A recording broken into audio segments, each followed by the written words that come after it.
Well, good morning everyone, and welcome once again to Ed's Orchids. It's a lovely day today. Temperature's around about 22 degrees, so that's going to be perfect for the rest of the day. Anyhow, to get down to business today, I want to just have a look at the kovachii hybrids. You know, and the one you're looking at now is the Fritz Schomburg, a cross between Phragmipedium kovachii and Phragmipedium besseyi. Now the flower sizes and coloration of these vary considerably, because the normal colours on the besseyi are beautiful red colour, and sometimes there's the flavour, but I'll talk about that later. The kovachii colours can be ranging from sort of a dark purple to a much lighter purple and onto almost a pink. But always the pouches on these are velvety in texture and very, very beautiful. The only problem with kovachii hybrids is they tend to reflex on the petals. That means they bend backwards, and it's a big problem. You know, you get the growers who grow kovachii. Some of them the petals will stay flat. You know, so these are kept, and the others where they're reflexing or dished out to the general public. Well, that's my opinion. Besseyi was first discovered in, I think it was 1981 in Peru, and in the late 80s they came over to Europe. I think that was probably Germany. A few specimens that were not in flower were sold by the traders to customers, and one of these, when it flowered, considering they always thought besseyi was red, turned out to be yellow. So that was another Phragmipedium that you know, that really took off and was used in a lot of hybridizing. Well, Phragmipedium kovachii, they were discovered in the jungles of Peru in about 2001. Now what they're like is a nice alkaline substrate, and it should always contain some calcareous material.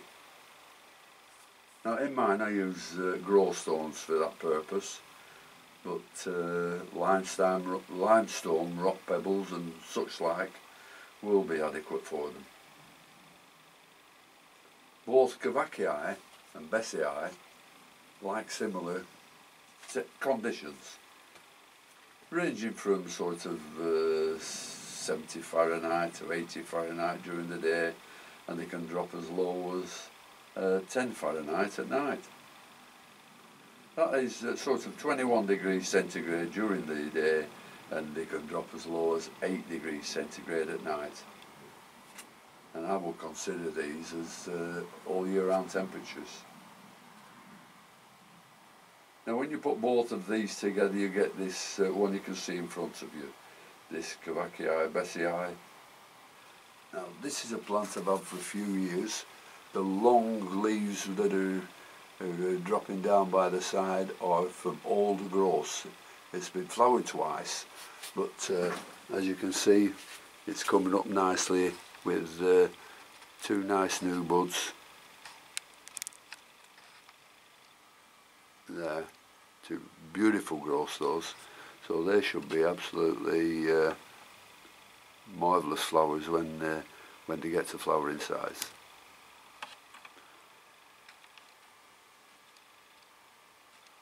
Now when you combine this plant back to besseyi, you get this Jan Quenny, just use RJQ for short. Now this has flowered once before. I got this a very, very small plant that I didn't know what it was, and It's flowered there at that small growth at the front sort of a couple of years ago, and now it's sent out this nice new growth, and as you can see it's got two nice buds on top.